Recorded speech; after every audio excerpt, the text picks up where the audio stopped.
Assalamualaikum warahmatullahi wabarakatuh. Waalaikumsalam warahmatullahi wabarakatuh. Baik anak-anak, kita sebentar lagi akan menginjak ke semester 2. Bapak Ibu di sini akan menjelaskan tentang kesepakatan kelas dan keyakinan kelas. Ya, baik sebelumnya Bapak Ibu akan menjelaskan apa itu kesepakatan dulu. Kesepakatan itu salah satu atau peraturan yang kita sepakati bersama kelas ini.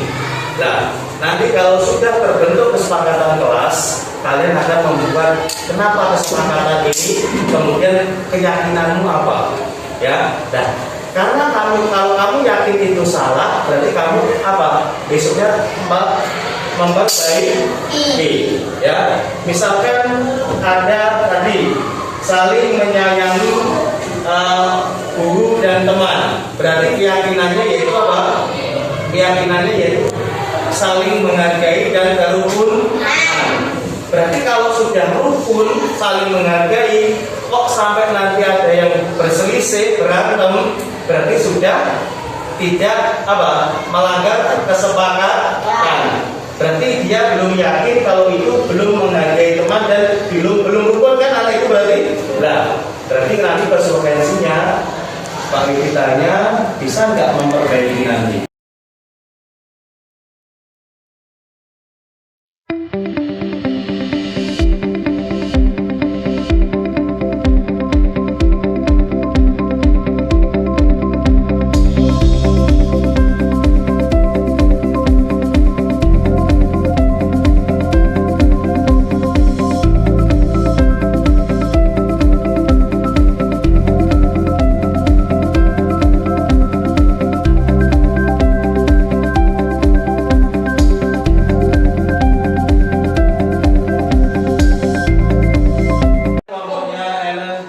Kesepakatan dan keyakinan kelas. Kesepakatan kelompok kami: 1. Mengerjakan tugas tepat waktu. 2. Berkata baik dengan guru dan teman. Keyakinan kelompok kami: 1. Berkomitmen. 2. Menghormati. Ya, bagus, silakan ditempel. Ya, silakan yang kesepakatan ya. Ya. Dibantu nilang nggak apa-apa, silakan dibantu temennya.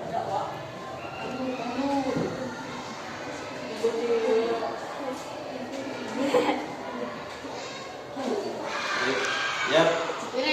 Ya. Silakan kelompoknya Viko. Kesepakatan kelompok kami: 1. Menghargai guru dan teman. 2. Datang tepat waktu. Keyakinan kelompok kami: 1. Menjalin kerukunan. 2. Menghargai waktu dan komitmen. Ya, bagus. Silakan ditempel, dibantu temennya. Oke, Juga dibantu Viko. Ditempel di sebelahnya. Atau silakan ditempel dengan sesuai dengan ruangannya. Nanti sesi 2 dibagi bisa ya. Ya, yuk, silakan duduk. Berikutnya kelompok Viola, silakan berdiri. Kesepakatan kelompok kami adalah: 1. Mendengarkan ketika guru menerangkan. 2. Selalu menjaga kebersihan dan membuang sampah di tempat sampah. 2. Lingkungan menjadi bersih dan nyaman. Gus, silakan ditempel, dibantu Nabila, boleh di sampingnya ya, diatur biar nanti sesi 2 dapat. Iya.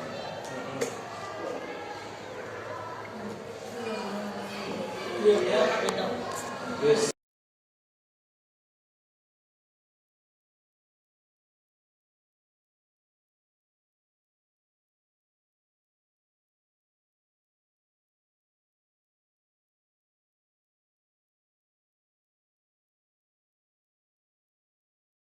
Assalamualaikum warahmatullahi wabarakatuh.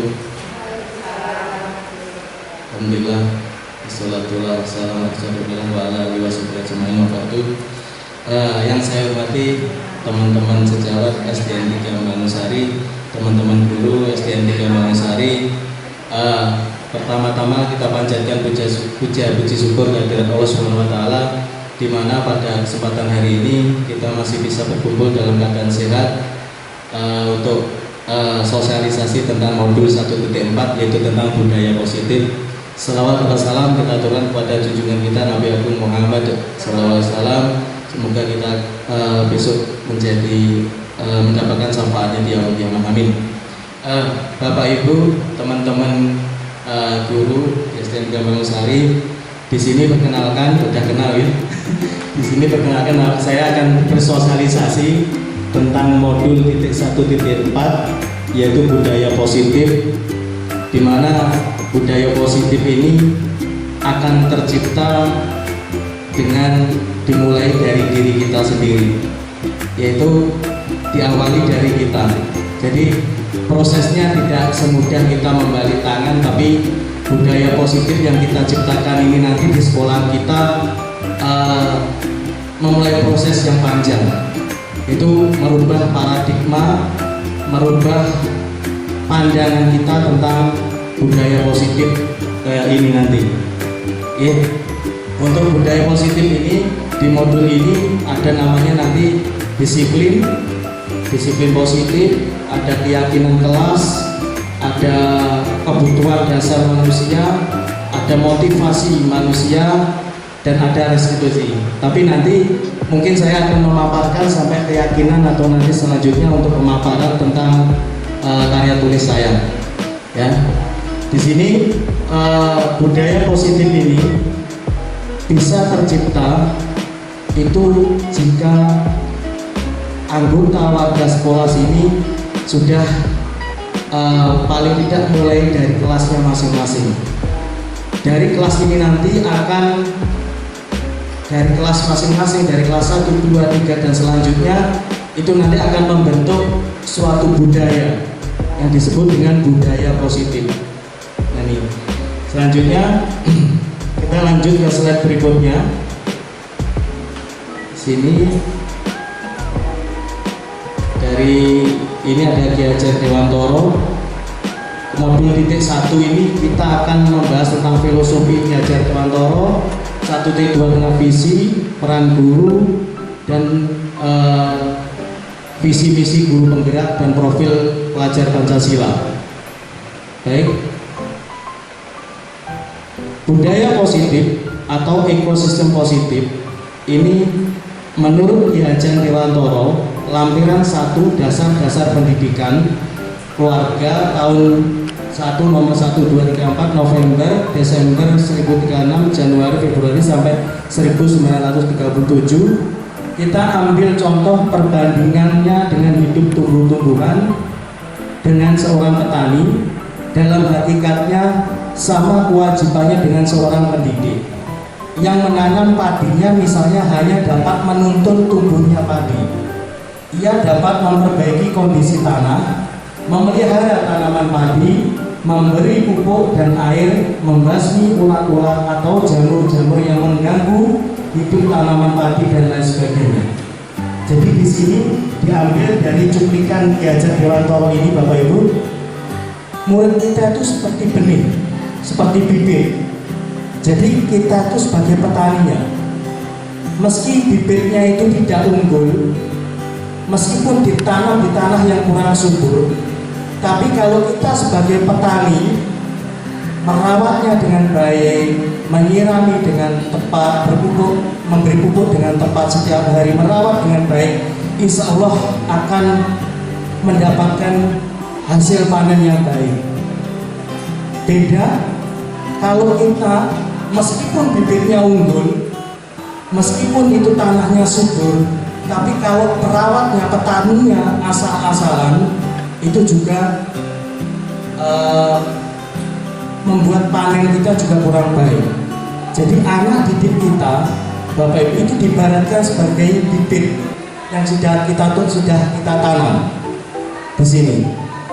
Nah, jadi filosofi Ki Hajar Dewantoro itu tidak ing ngarsa sungkodo, ing madya mangarsa tuturi handayani. Itu yang sering kita dengar, sering kita sering kita mendengarnya. Tapi kalau kita bedah bukunya dari 1.1 sampai 1.4 itu sangat banyak. Salah satunya ini, diibaratkan anak didik kita tuh bibit yang mau kita tanam.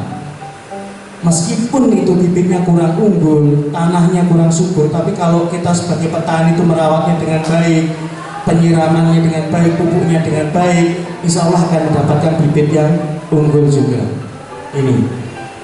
Ini adalah budaya yang kita akan tanamkan di dalam sekolah kita. Ya. Berikutnya ini. Slide berikutnya tentang perubahan paradigma. Nah, ini perubahan paradigma. Perubahan paradigma ini adalah perubahan tentang pandangan kita.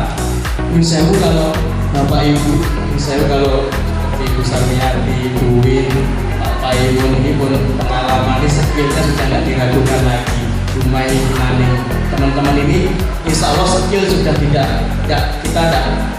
nggak bisa tidak meragukan lagi. Tapi skill itu harus diimbangi dengan paradigma atau tuntutan zaman. Zaman kita sudah beda dengan zaman dulu. Istilahnya anak-anak zaman dulu dengan anak-anak zaman sekarang sudah nggak bisa disamakan, ditanamkan. Mungkin model pembelajaran dulu dengan sekarang sudah sangat beda. Makanya di sini dalam modul 1.4 ini ada namanya dalam slide ini perubahan paradigma, perubahan cara pandang. Seumpama ini ada ilustrasi Bapak Ibu, ilustrasi antara teman Anda sebagai kelas kecil atau Anda menggenggam sesuatu. Ya, Anda genggam seperti ini, terus coba setelah Anda genggam ini, seumpama di dalam genggaman jenengan ini, di dalam genggaman Bapak Ibu ini, misalkan ada keluarga atau surat penting atau yang paling penting dalam kehidupan Bapak Ibu, misalkan keluarga saja. Di genggaman Bapak Ibu ini ada genggaman ini, di dalamnya ada keluarga. Kalau misalkan saya minta, ya, misalkan saya minta genggaman ini, boleh atau tidak boleh? Oke, seumpama ini keluarga jenengan saya minta nonton pripun Bu? Tidak boleh. Kalau saya sebagai teman ya, jelas nggak boleh keluarga. Kalau pimpinan jenengan keluarga jenengan yang jenengan cintai, jenengan ini penting bagi kehidupan Anda. Kalau diminta oleh pimpinan kita, boleh boleh? Pimpinan kepala sekolah kita, boleh? Tidak boleh. Juga tidak boleh. Kalau yang presiden yang minta, keluarga Anda dari si kunyil, si kecil, mas, ya suami, terus diminta orang lain, dimiliki orang lain, presiden sekelasnya presiden sakit, sabar, nggak bisa. Berarti dari ilustrasi itu apa yang bisa kita utarakan? Jadi apa? Pada perubahan paradigma ini diilustrasikan genggaman ini. Sekelas presiden aja tidak boleh. Ini genggaman ini adalah sangat penting. Ya, mungkin teman, Pak Widi teman tidak boleh lah. Pimpinan tidak boleh berarti.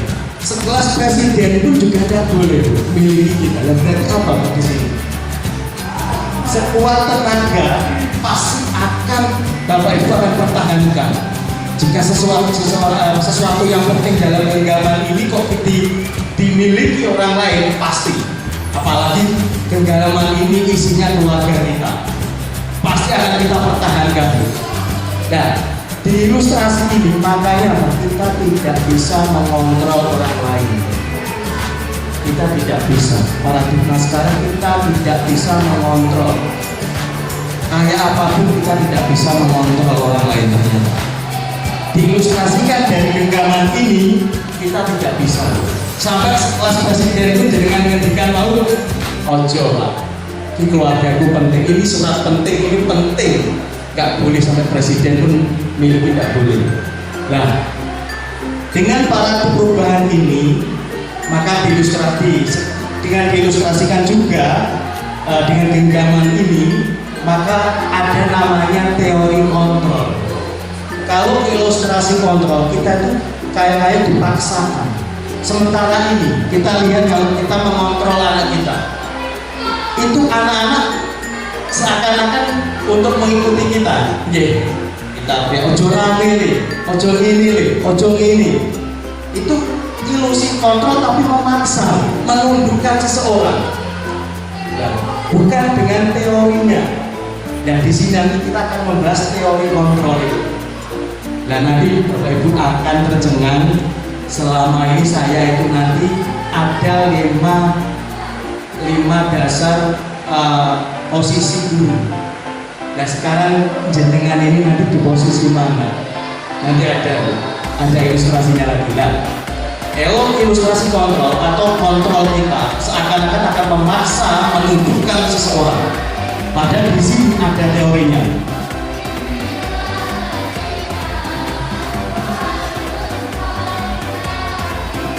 Perubahan paradigma teori kontrol, ilustrasi kontrol.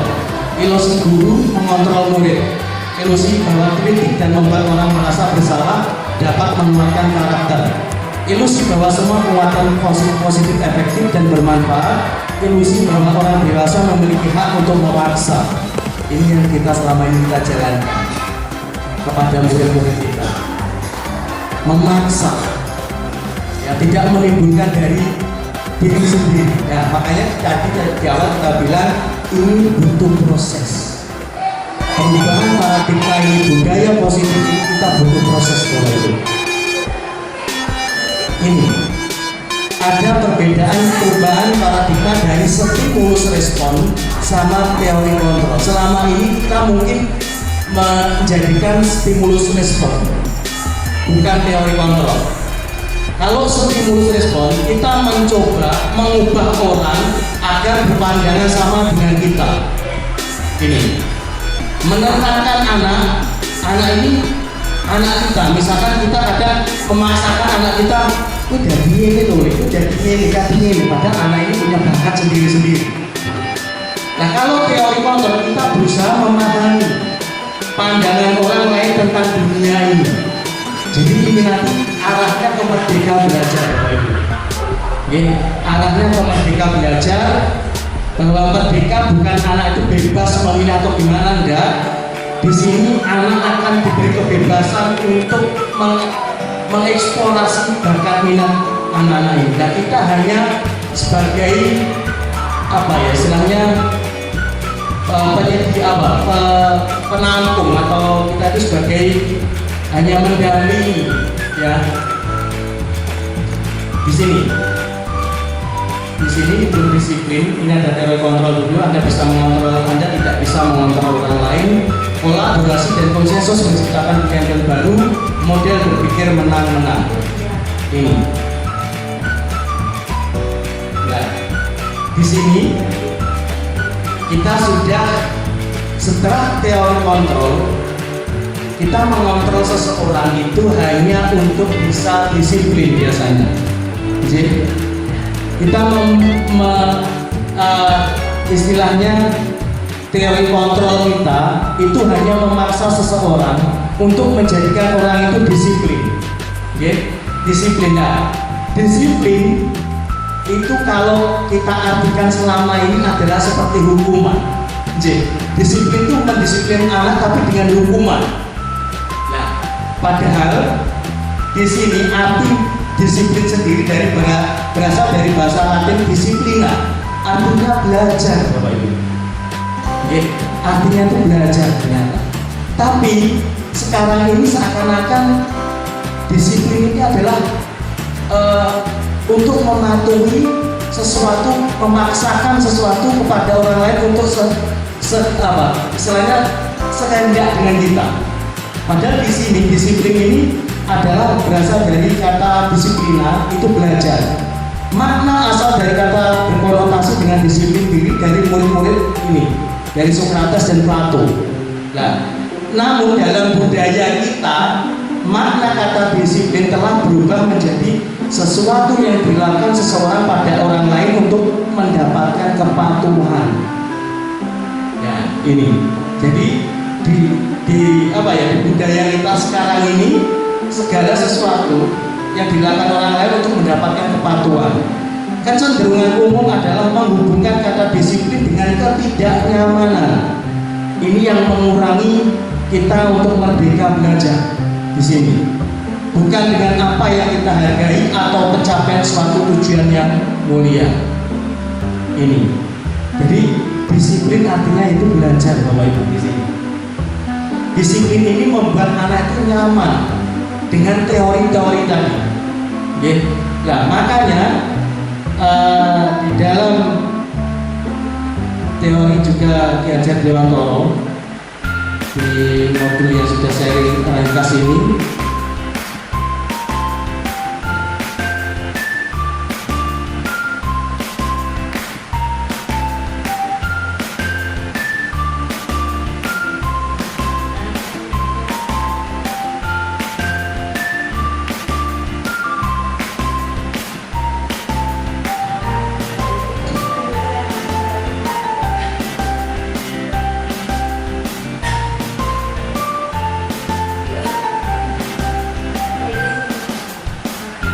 ya di sini Ki Hajar Dewantoro dalam pendidikannya, di mana ada kemerdekaan, disitulah harus ada disiplin yang kuat. Sungguh pun disiplin itu bersifat self-disiplin, yaitu kita sendiri yang mewajibkan kita sekeras-kerasnya untuk melakukan disiplin itu. Jadi disiplin itu timbul dari diri kita sendiri.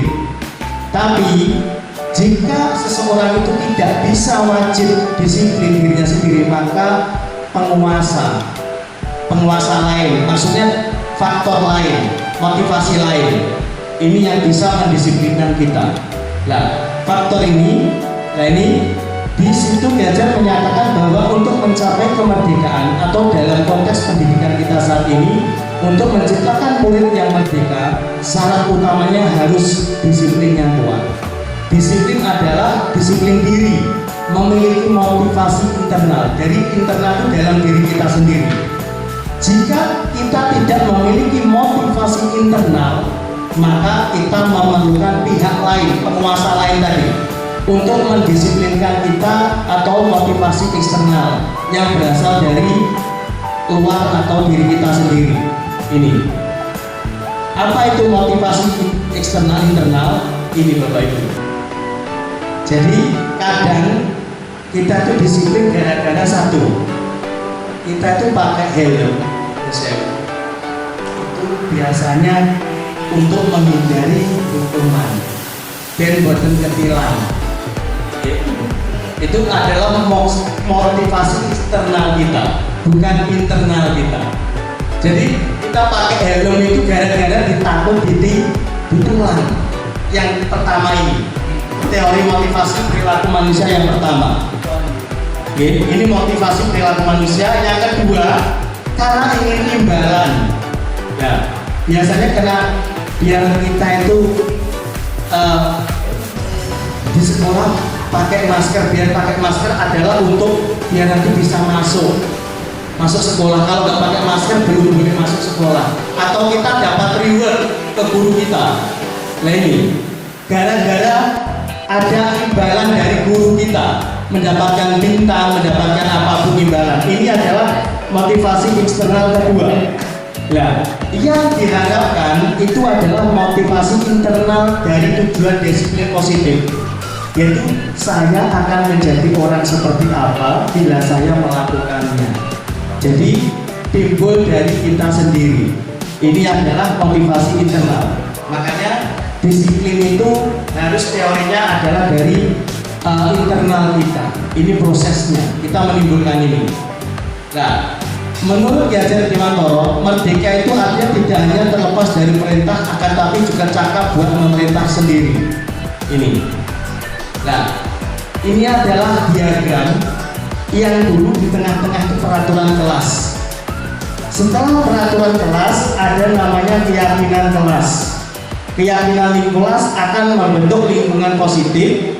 Setelah lingkungan positif terbentuk, akan terbentuklah budaya positif. Ini.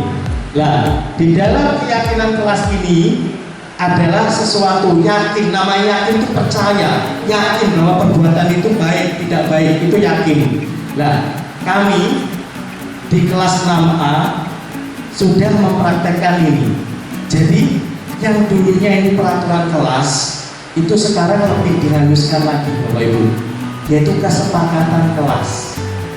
Kalau peraturan itu seakan-akan nanti kena ini, konotasinya agak lebih ke ekstrim sanksi atau hukuman.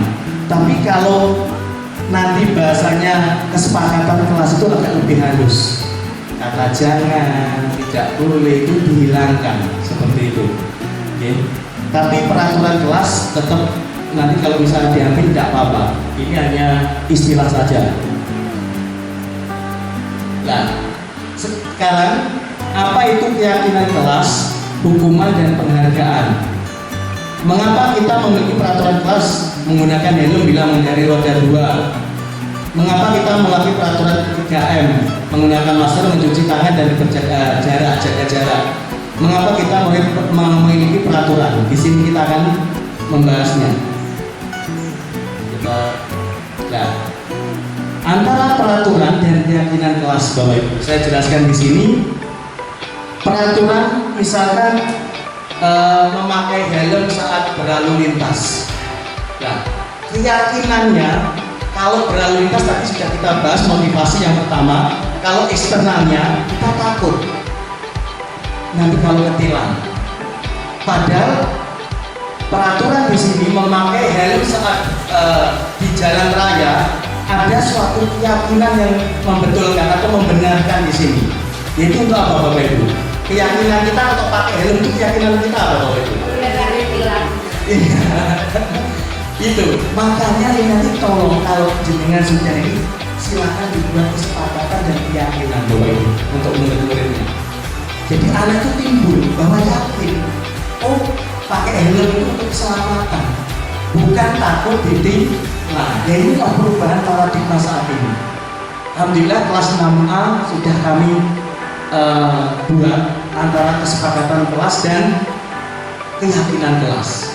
Jadi anak, kenapa kamu kok membuat kesepakatan ini? Apa keyakinannya? Kalau pakai masker, Bapak Ibu, ada peraturan pakai masker. Nah, biasanya kalau kita timbulkan di sini pakai masker agar bisa boleh masuk sekolah. Kalau nggak pakai masker kita dilarang masuk sekolah. Nah, padahal keyakinan aslinya pakai masker apa, Bapak Ibu? Untuk apa? Kalau tadi helm, pakai helm adalah untuk keselamatan. Berarti kalau pakai masker itu untuk apa? Iya, berarti beda apa? Kesehatan. Berarti untuk kesehatan. Nah itulah.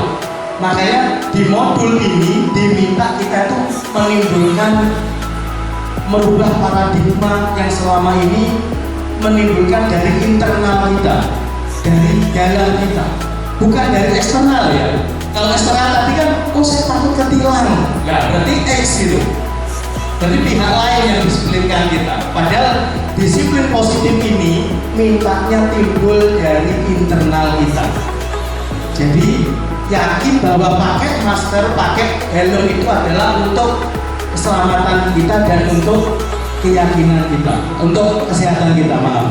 Nah ini, misalkan Bapak Ibu ada ilustrasi di tabel ini, selalu kembalikan buku ke tempatnya. Berarti keyakinan kelasnya apa, Bapak Ibu? Selalu kembalikan buku di tempatnya. Apa itu keyakinan kelas? Monggo digali satu-satu. Ya, keyakinan kelasnya apa? Coba untuk peraturan ini kan bukan peraturan, tapi juga harus membuat keyakinan. Karena anak sekarang nggak bisa pakai ojo maaf. Dulu kita pernah ojo maaf di depan pintu orang HP.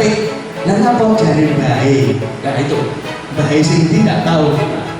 Nah ini anak sekarang harus diberi ini, diberi alasan. Mereka anak sekarang itu kritis, apalagi zaman milenial ini kritis, sangat kritis. Nah makanya sekarang kita membuat peraturan atau kontrak belajar, tapi tidak ada keyakinan di sini.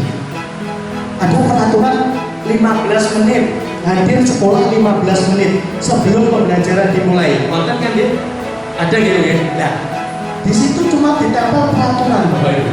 Tapi tidak ada alasan kenapa. Anak sekarang nggak terima, Bapak Ibu. Ini perubahan kita. Anak sekarang nggak terima kalau cuma aturan 15 hal aku mau dihukum, 15 aku dihukum loh.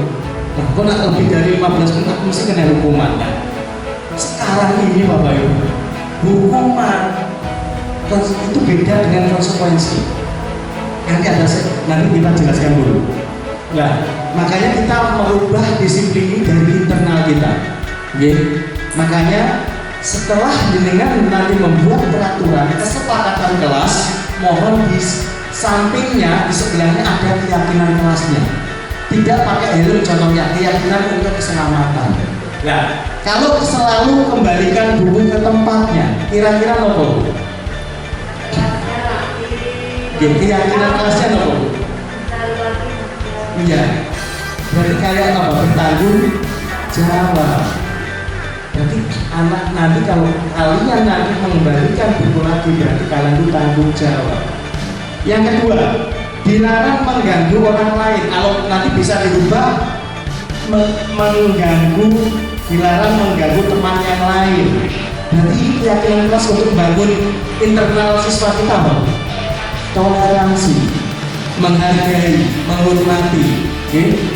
Hadir sekolah 15 menit ini kita sama-sama bahas. Ini sudah ada jawabannya. Okay? Di slide berikutnya. Ini. Selalu kembalikan buku ke tempatnya. Itu keyakinan kelasnya tanggung jawab. Dilarang mengganggu orang lain, menghormati orang lain, menghormati dirinya sendiri. Hadir sekolah 15 menit sebelum pembelajaran dimulai. Ini juga bisa menghormati orang lain, komitmen bisa. Dilarang melakukan kekerasan, keyakinannya apa? Keselamatan. Dilarang menggunakan narkoba, kesehatan. Bergantian atau menunggu giliran menghormati orang lain. Gunakan masker untuk kesehatan lagi dan lain sebagainya. Jadi inilah yang diharapkan Bapak Ibu. Jangan cuma terus ditempel peraturan. Nanti hukumannya ini. Ini sekarang paradigma baru kita ini perubahannya. Anak juga dijelaskan, ditimbulkan lagi dalam dirinya motivasi internal mereka untuk ini. Kenapa sih Bu kok harus kembalikan ini, merapikan ini? Kalian untuk diciptakan sebagai anak yang bertanggung jawab. Berarti kalau yakin itu bertanggung jawab seperti itu, mereka akan tanpa disuruh pun disiplin positif akan berjalan Bapak Ibu. Karena ada motivasi internal ini. Oke, kita lanjut. Keyakinan kelas dan peraturan. Nah ini, dulu pernah kita kalau nggak salah anak yang mendapatkan bintang, ini benar pakai reward. Ada reward, ada punishment, ada penghargaan, ada hukuman. Ternyata di sini ada perubahan lagi. Ternyata penghargaan itu juga hukuman. Di mana jangka waktunya cuma ini, ada faktor-faktor ini. Saya waktu mendapatkan ini juga bingung. Saya waktu itu virtual dengan fasilitator, saya juga disalahkan. Pak Udi sering ya pakai reward itu. Iya, Bu. Itu ternyata reward itu juga hukuman. Gimana bukan hukuman? Misal anak yang mendapatkan sesuatu dikasih reward, ya. Terus anak yang misalkan 15 anak datang duluan dikasih bintang, atau bisa dikasih apapun, atau anak yang nggak ramai dikasih bintang. Ya, suatu saat kasus gurunya ini tidak masuk, digantikan oleh bapak, misalkan guru yang lain. Nah, ternyata guru yang lain itu tidak tahu kalau anak di situ hanya ribet, ada ini kalau nggak ramai. Nah, waktu itu guru yang menggantikan tidak tahu.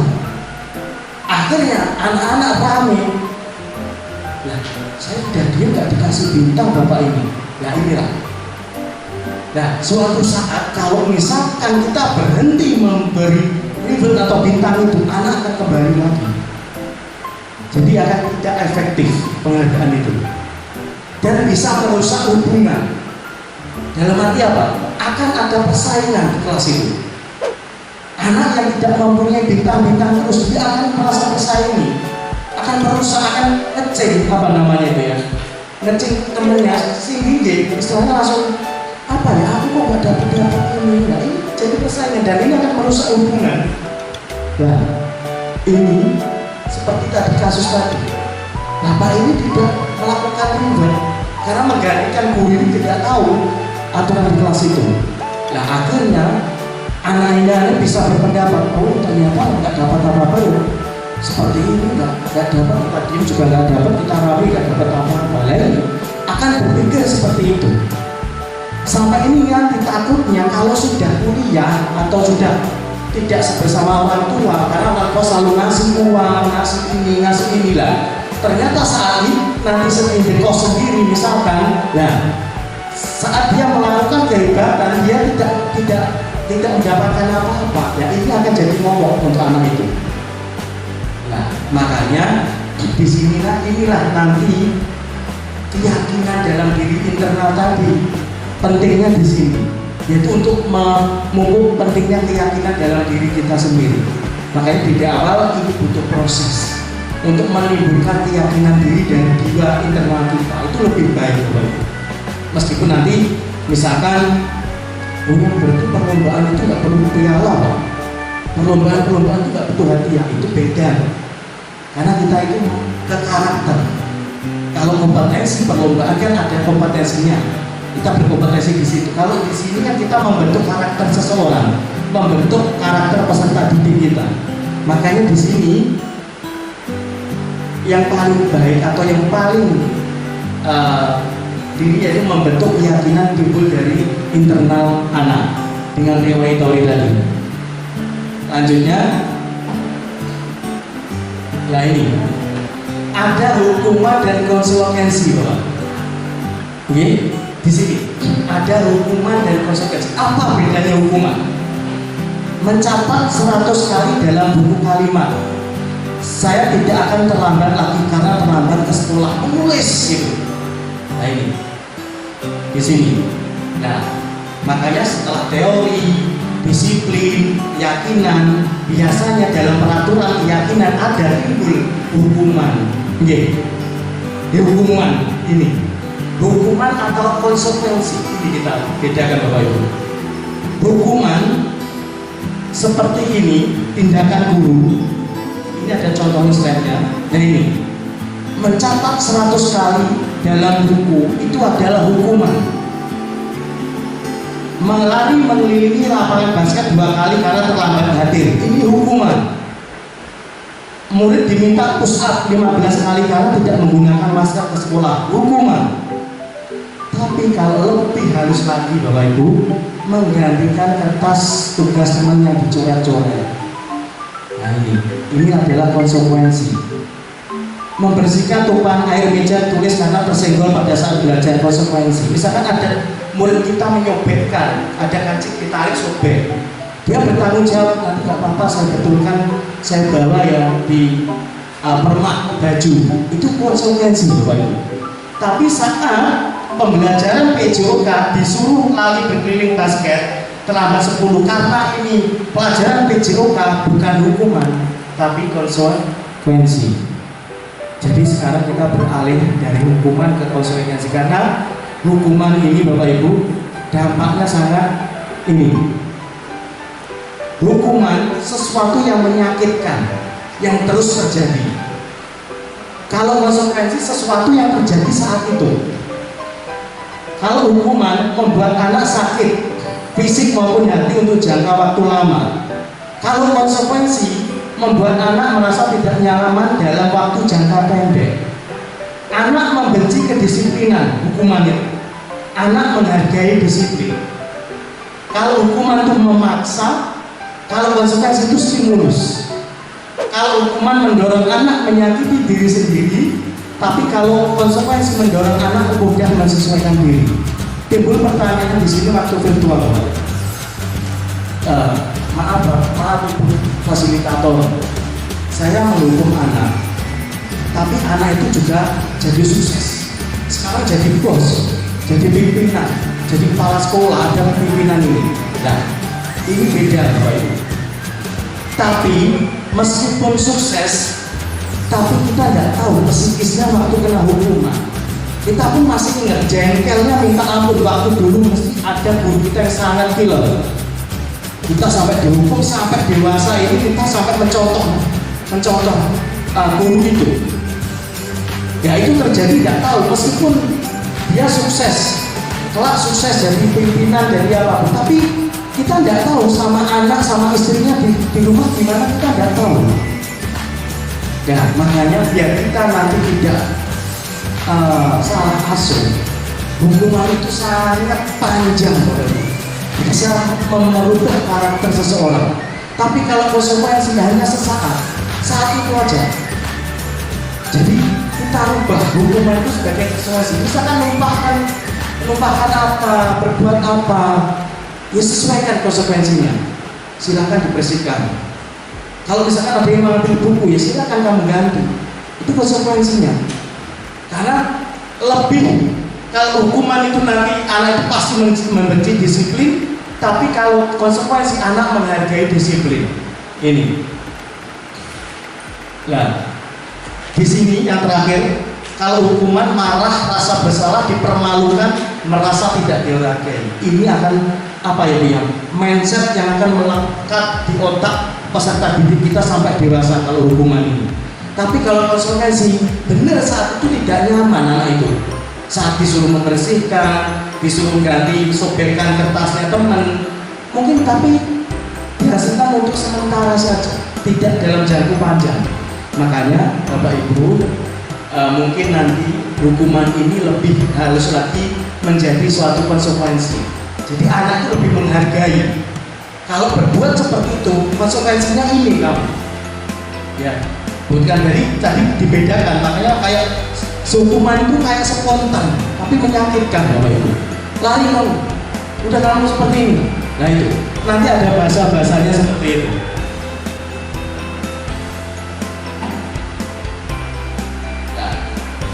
Disinilah kita akan membahas tentang kebutuhan dasar Bapak Ibu. Ya, ini kebutuhan dasar manusia, bukan orang dewasa saja, tapi adalah kebutuhan dasar manusia, anak-anak pun ada di sini. Begitu. Makanya setelah hukuman apapun, ini cara penanganan secara konsekuensi Bapak Ibu. Gimana ya bangsa kita biar sesuai dengan konsekuensi, tidak menyakitkan. Kita kenali dulu kebutuhan dasar manusia kita Bapak Ibu. Kita kenali dulu anak murid kita. Misalkan ada kasus seperti ini Bapak Ibu. Ada kasus ini.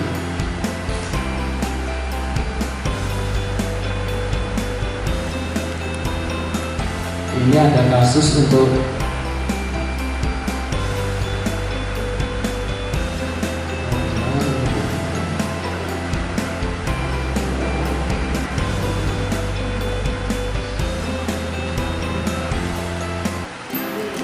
di sini ada kasus Bapak Ibu, merujuk pada situasi yang dihadapi Bu Ambar. Di atas ini ada kasusnya. Bu Ambar, guru wali kelas 2A di SD Pelita Hati, sedang bingung menghadapi ulah salah satu murid di kelasnya, namanya Doni. Beberapa anak di kelas 2A telah datang padanya mengeluhkan Doni yang sering kali meminta bekal makan siang mereka dengan paksa. Jika Anda menghadapi situasi seperti Bu Ambar, apa yang Anda lakukan? Menurut Anda, kira-kira apa alasan Doni melakukan hal itu? Ya, makanya kita menghadapi ini sehari-hari Bapak Ibu. Bahkan kita saling cerita nih, saya ada murid saya seperti ini Pak Widi, murid saya ada yang seperti ini, orang tuanya seperti ini. Lah, dari kasus ini seperti ini yang Bapak Ibu mungkin saat ini tangani atau mungkin saat ini terjadi di kelasnya, mari kita kenali Bapak Ibu kebutuhan dasar ini. Nah ini Bapak Ibu, kita kenali kebutuhan dasar anak-anak kita ini. Ada belonging, power, freedom, dan fun, ada survival. Ya, ini. Nah, merujuk dari kasusnya Bu Ambar tadi, Doni adalah memaksa meminta makan siang teman-temannya. Nah ini, kita akan membahas tentang cinta kasih sayang atau kebutuhan yang diterima. Jadi kita langsung aja, kita ringkas saja. Kenapa kok Doni? Kalau misalkan kita ini anak-anak yang memiliki kebutuhan dasar cinta kasih sayang yang tinggi, biasanya disukai dan diterima oleh lingkungannya. Mereka juga akrab dengan kedua orang tuanya. Biasanya mereka belajar karena suka pada gurunya. Bagi mereka teman-teman adalah sangat penting. Nah ini.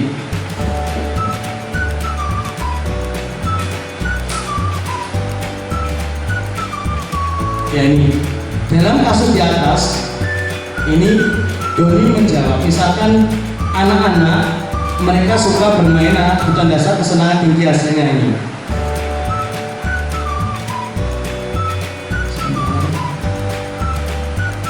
Dalam kasus jatuh, Doni menjawab yang melakukan karena iseng. Ini Bapak Ibu. Karena Doni itu di sini, Doni ini kalau dia ingin, kenapa? Ditanya dulu Bapak Ibu. Kenapa Doni kok melakukan itu? Karena saya melihat, pengen dilihat teman-teman bahwa pengen melihat ekspresi teman-teman kayak apa. Ya. Kalau jawaban Doni seperti itu, berarti dia itu butuh cinta kasih sayang. Dia itu butuh perhatian. Makanya kita kenalin dulu. Jangan menjustis langsung dihukum, jangan. Intinya kita tuh komunikasi dulu ke anak itu. Kita bongkar dulu. Apa ada apa anak ini sebetulnya. Ini. Oh saya Bu. Karena saya itu ingin dilihat, saya suka ekspresi teman-teman waktu teman-teman itu gini, nah itu minta perhatian Bapak Ibu. Ada lagi namanya kebutuhan untuk bertahan hidup.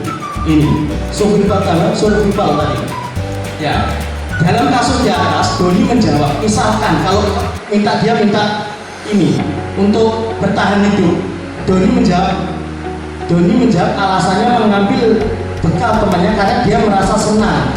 Temannya memperhatikan dia. Ini tadi memperhatikan dia. Ketika temannya melaporkan tindakannya itu pada gurunya dan gurunya memberitahu orang tuanya sehingga orang tuanya jadi perhatian sama dia, maka kebutuhan dasar sedang dipenuhi Doni adalah kebutuhan cinta dan kasih sayang. Jadi kalau misalkan alasan Doni mengambil itu biar memperhatikan ke dia dan temannya itu melaporkan ke gurunya dan gurunya melaporkan ke orang tuanya, sebetulnya dia itu ingin cinta kasih sayang, perlu diperhatikan. Ini untuk bertahan hidup. Ini dalam kasus di atas, apabila jawaban Doni ketika ditanya Bu Ambar karena ia lapar dan orang tuanya tidak membawakan bekal makan siang, maka kebutuhan dasar yang sedang berusaha Doni penuhi yaitu kebutuhan bertahan hidup. Yang pertama tadi, karena dia suka dilaporkan dan orang tuanya, gurunya melaporkan orang tuanya, dia suka banget. Ada anaknya seperti itu. Jadi Doni ini pengen untuk perhatian, cinta kasih sayang. Dan yang ketiga, kebutuhan dasar bertahan hidup. Dalam bertahan ini karena dia tidak dibawakan bekal, teman-temannya dibawakan, dia tidak dibawakan, makanya dia minta tadi sama temannya. Dia ini kebutuhan dasar Doni sebagai untuk kebutuhan dasar yaitu bertahan hidup. Ini. Selanjutnya, yang ketiga yaitu penguasaan atas kebutuhan pengakuan atas kemampuan. Dalam kasus di atas tadi Doni, jika Doni menjawab dia merasa hebat karena temannya jadi takut. Ditanya, jika jawaban Doni itu kenapa kamu ngambil bekal teman kamu Karena saya hebat Bapak Ibu, saya itu hebat di sini. Biar teman-temannya takut, berarti kebutuhan dasar itu adalah kekuasaan. Biar diakui dia itu kekuasaan di situ. Ya, terus selanjutnya kebebasan di sini. Doni ini dalam dia merasa bosan dengan bekal makanan dibawakan ibunya. Jika jawaban Doni dia bosan yang setiap hari dibekali itu aja, makanya dia minta temennya. Makanya kebutuhan dasar dia adalah kebebasan. Kalau anak murid kita misalkan, saya itu kok disuruh diam ya, padahal saya itu suka nyanyi. Dia adalah untuk kebebasan sebetulnya. Dia ingin kebebasan. Dalam arti tetap di dalam koridornya. Ini kita bisa mengarahkan nanti. Nah, kesenangan.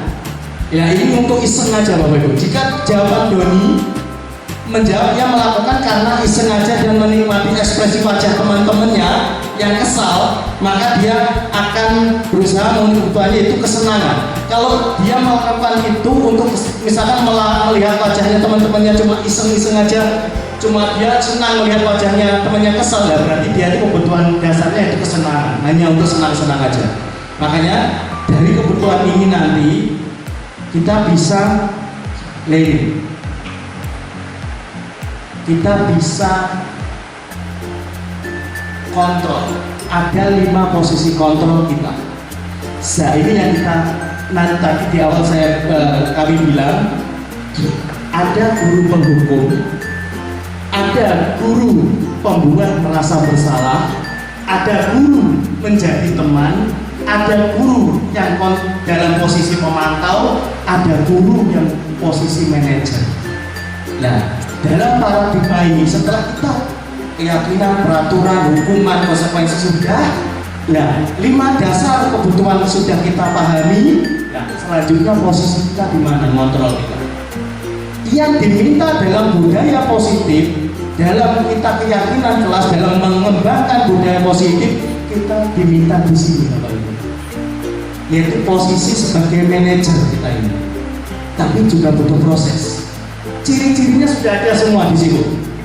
Ciri guru penghukum, perbuatannya menghardik, menunjuk-nunjuk, menyakiti, menyindir, itu guru penghukum. Kalau pembuat merasa bersalah, berceramah dia, mengatakan seharusnya kamu ini, kamu itu seperti ini, kamu nggak malu. Terus jelas ibumu yang melahirkan kamu jelas kecewa sama kamu. Nah, ini adalah merasa bersalah, Bapak Ibu. Anak itu akan merasa sangat bersalah karena gurunya di posisi ini, di posisi ini. Bayangkan kamu, bayangkan kamu nak, saat kamu sekarang ibumu yang mengandung kamu 9 bulan pasti kecewa sama kamu. Bayangkan ibumu tahu seperti ini. Itu adalah posisi pembuat merasa bersalah. Dia akan down saat itu, Bapak Ibu. Yang ketiga, yaitu teman, membuat alasan-alasan untuk muridnya. Alasan aja, misalkan ini kamu ini seperti ini, kamu katakan Pak Widi ini atau guru kamu ini adalah seorang guru, kamu menghargailah seperti. Diajak ngobrol seakan-akan teman. Nah, ini suatu saat akan melonjak adabnya anak ini. Kalau pemantau itu apa adanya, Bapak Ibu? Itu saklek. Kita kontrol pemantau ini adalah saklek orangnya. Kalau misalnya pakai sepatu hitam, hari ini sepatu hitam, kalau tidak kamu pulang. Kalau nggak mau pulang, rumahmu jauh, kamu seharian nggak usah pakai sepatu. Ini adalah pemantau. Posisi kontrol kita sebagai pemantau sesuai dengan aturan, nggak bisa ditawar. Itu ya itu. Nah, kalau manajer dia juga dulu pertanyaan.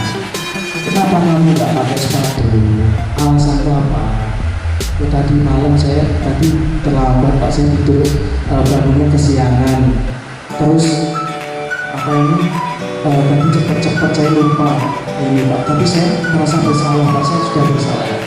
Kalau sebagai manajer itu kita itu ngobrol, ada namanya pertanyaan-pertanyaan yang diajukan ke siswa kita, Bapak Ibu. Diajukan dulu pertanyaan, kenapa? Ada hal lain, nanti ada namanya segitiga diskusi. Diharapkan dalam budaya positif kita sudah di sini.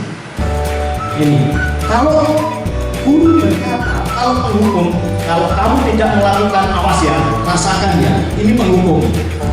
Kalau guru berkata, kamu seharusnya kamu sudah tahu, ibu lelah sekali mengalahkannya, ibu stres ya ini. Seperti ini. Kalau teman, ayolah lakukan demi ibu. Nah, ini kalau kita sebagai teman, masa kamu tidak mau demi ibu? Ingat ibu tidak pernah ya, tidak ibu pernah bantu lo ya, ibu pernah bantu kamu lo ya. Itu adalah kita sebagai teman. Kalau pemantau, apa peraturannya hari ini? Apa hari Senin ini? Ini pemantau. Kalau manajer, apa yang kita yakini tadi? Keyakinan tadi. Kamu tahu kan, di sekolah ini ada peraturan dan keyakinan apa? Kamu tahu kan di sini pakai sepatu hitam. Kenapa kalau sepatu hitam? Kenapa? Apa keyakinan kamu? Oh ya, untuk disiplin Pak, untuk tanggung jawab. Kalau tahu, ya, apa yang bisa kamu kerjakan untuk memperbaiki masalah? Diajak ngobrol. Setelah ini, apa yang bisa kamu lakukan? Kamu tidak pernah bersalah? Iya, saya bersalah. Seperti itu. Diajak ngobrol di sini. Ini mengeluarkan pribadi, murid melakukan dirinya sebagai individu yang ini bagaimana cara bisa memperbaiki keadaan, mengevaluasi. Inilah seorang manajer yang kita diharapkan sebagai budaya positif. Jadi ini yang kita istilahnya yang diharapkan untuk di sini, di budaya positif ini. Setelah kita, saat ini posisi kita bisa ditebak. Saat ini posisi kita di mana? Kita bisa berangan-angan sendiri. Dengan ciri-ciri yang ditabel ini, kita bisa saat ini kita posisi di mana? Kalau di sini identitas gagal, kontrol dari luar, ini dua ini, penghukum dan pembuat merasa bersalah anak itu adalah identitas gagal. Kalau dua ini identitas berhasil, sukses, kontrol dari luar. Tapi teman dan pemantau ini sukses, tapi tetap kontrol dari luar.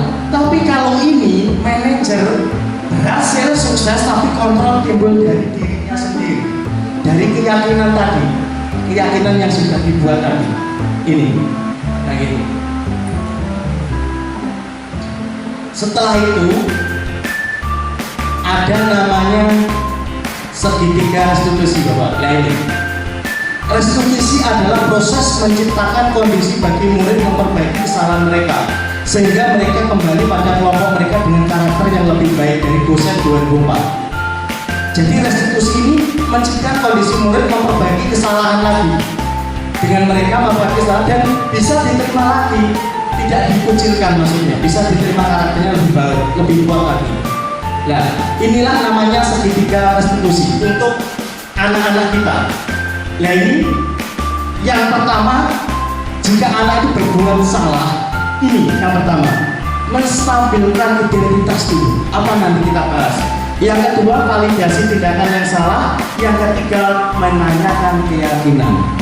Ini ya, jadi kalau anak didik kita ada yang kasus atau peristiwa, yang pertama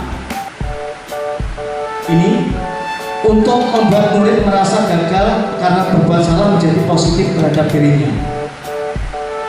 Ini kalau ini menstabilkan identitas dulu, yaitu cirinya apa? Guru berkata berbuat salah itu manusiawi, tidak apa-apa. Jadi anak salah itu sebenarnya dia sudah salah, dia tidak gugup nanti mendapat hukuman, tapi kita harus stabilkan dulu ya. Dengan pertanyaan-pertanyaan ini kita menstabilkan identitasnya dulu. Ya. Jadi anak itu sudah gugup, hasilnya sudah bingung karena merasa bersalah, tapi karena kita sebagai kontrol hukuman, kamu nggak bisa, kamu salah ini, menunjuk-nunjuk, mengindir-indir lah. Akhirnya anak itu lebih down lagi. Makanya ada restitusi. Pertama kali yang kita lakukan adalah stabilkan dulu anak itu. Anak itu stabilkan dulu dengan apa? Pertanyaan misal, berbuat salah itu adalah manusiawi. Tidak ada manusia yang sempurna. Bapak Ibu juga pernah dulu berbuat salah. Kita pasti menyelesaikan masalah-permasalahan ini. Bapak Ibu tidak tertarik untuk mencari tahu siapa yang benar, siapa yang salah. Bapak Ibu lebih tertarik untuk menyelesaikan masalahnya. Kalau kamu menyalahkan dirimu sendiri terus menerus, apakah kamu bersikap baik pada dirimu sendiri? Ini adalah contoh kata-kata, perkataan guru untuk menstabilkan identitas. Yang kedua, setelah mereka stabil lagi, mereka tenang lagi. Oh iya, saya salah, ini salah. Diajak ngobrol. Yang kedua, ini validasi tindakan yang salah. Divalidasi Bapak Ibu. Kesalahannya di mana? Ya ini contoh perkataan untuk validasi itu apa? Kamu bisa saja kan melakukan hal yang lebih buruk, tapi kamu tidak melakukannya. Berarti kamu termasuk anak yang baik. Kamu pasti punya alasan mengapa melakukannya. Setelah perkataan identitas menstabilkan, ini kedua, tahap kedua saat anak itu punya kasus atau peristiwa. Apa yang penting bagi kamu? Kamu boleh tetap berusaha menjaga sikap itu, tapi tambahkan sikap yang lain yang baru. Masukkan hal lebih baik untuk positif lagi. Maukah kamu belajar cara lain untuk mendapatkan kamu butuhkan tanpa harus memukul? Biasanya anak-anak yang suka memukul. Maukah kamu belajar cara lain untuk mendapatkan yang kamu butuhkan tanpa harus memukul teman kamu? Apa kamu bisa melakukan dengan lebih baik besok lagi? Ini adalah validasi tindakan yang kesalahan. Yang terakhir kita tutup dengan menanyakan keyakinan. Apa nilai yang kita percayakan kelas kita? Kamu yakin mau perbuatan tadi salah? Iya Pak, saya yakin salah. Di sini ada keyakinan kan, ada tanggung jawab, keselamatan, ada menghormati orang lain. Nah, makanya setelah semuanya menanyakan keyakinan itu ke anak itu, Setelah ini nanti anak itu yakin perbuatannya dia itu, ya Pak, saya tidak menghormati, saya mukul teman saya karena saya melanggar keyakinan saya sendiri, yaitu tidak menghormati teman yang lain. Kalau sudah seperti itu, berarti anak itu akan timbul internalnya tadi, motivasi internal tadi, Bapak Ibu. Ini yang terakhir, yaitu sekian kasus hukuman, konsekuensi, teori kontrol kita, ada kebutuhan dasar. Setelah kita tahu kebutuhan dasar anak itu, kita posisi di manajer. Pertanyaannya ketiga ini, menstabilkan identitas, validasi tindakan kesamaan. Yang ketiga, menanyakan keyakinan. Di sini ada keyakinan kan, harus menghormati orang lain. Kenapa kamu memukul? Berarti kamu yakin, dan kamu kalau seperti itu keyakinan kamu, berarti tidak menghormati kamu. Seperti ini. Ini adalah contoh-contohnya ini.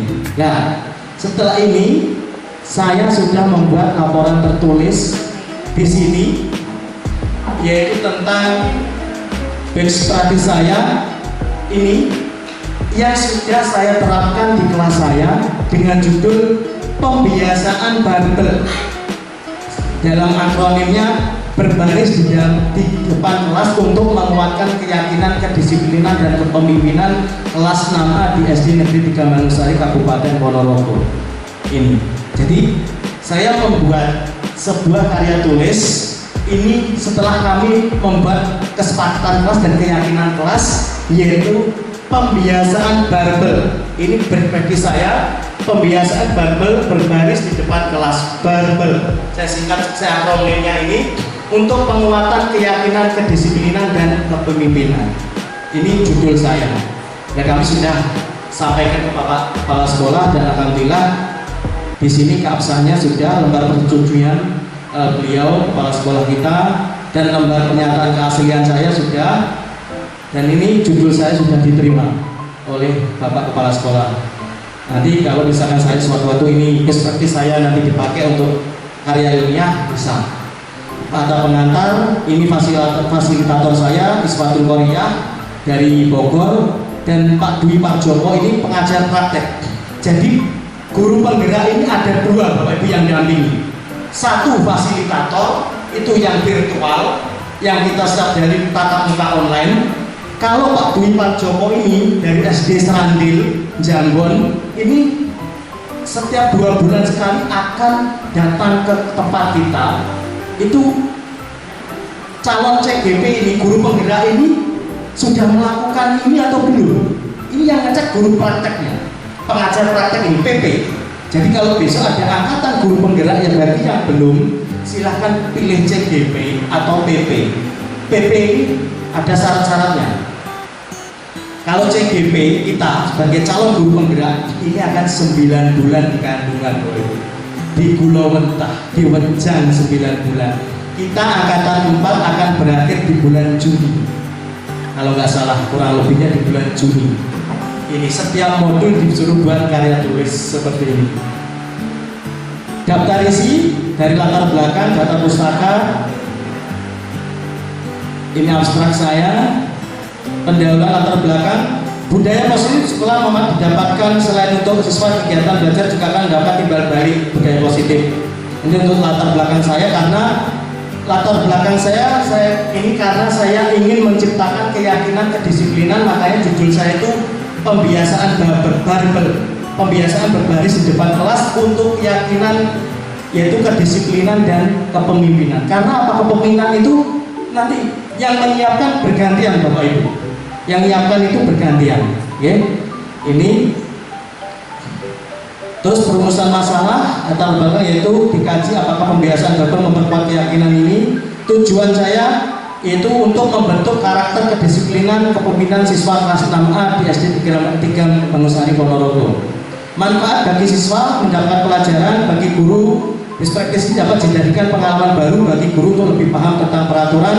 Bagi sekolah, hasil penelitian ini diharapkan dapat menjadi sekolah membentuk suatu keyakinan kelas, bisa berimbas pada lingkungan positif, kemudian budaya positif di sekolah akan terwujud.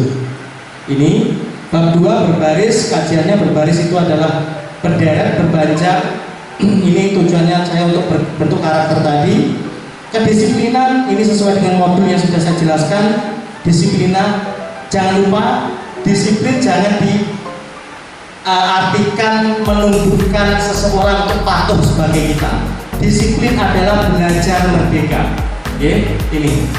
Terus kepemimpinan ini jelas karena anak-anak sekarang sangat minim kepemimpinan, disuruh maju ke depan aja sudah mogok sekarang ini karena daring dan kemarin. Sekarang saya dengan pembiasaan berbaris di depan kelas, paling tidak dengan bergantian saja. Pertama kali awal tidak mau saya malu Pak seperti itu, tapi dengan berjalannya waktu ya pembiasaan akhirnya sudah terbiasa sekarang.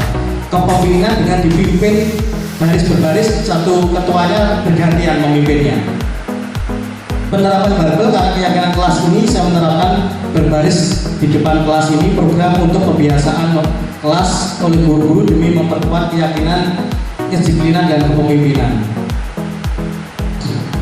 Ini pembahasan barbel, ini salah satu contoh yang kami lakukan, foto-fotonya, fotofolionya ada, ini bergantian anak-anaknya, dan ini pembiasaan lagi, yaitu sebelum berdoa penghormatan, ini dipimpin salah satu temannya untuk kedisiplinan juga dan untuk kepemimpinan juga.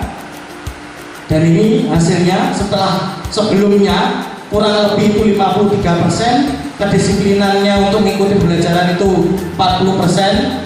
Ini setelah ini 93-87 untuk kenaikannya.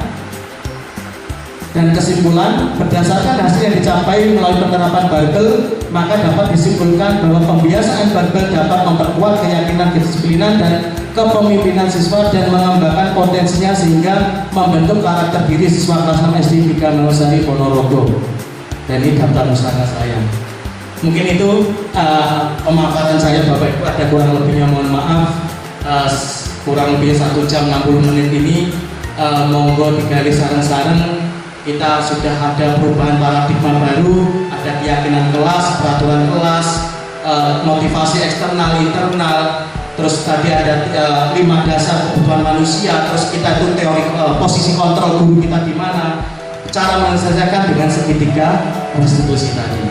Menstabilkan dulu identitaskan, validasi kesalahannya apa, ditanyakan dulu keyakinan kelasnya itu. Mungkin itu dari saya, ada kurang lebih mohon maaf. Akhir kalam, assalamualaikum warahmatullahi wabarakatuh.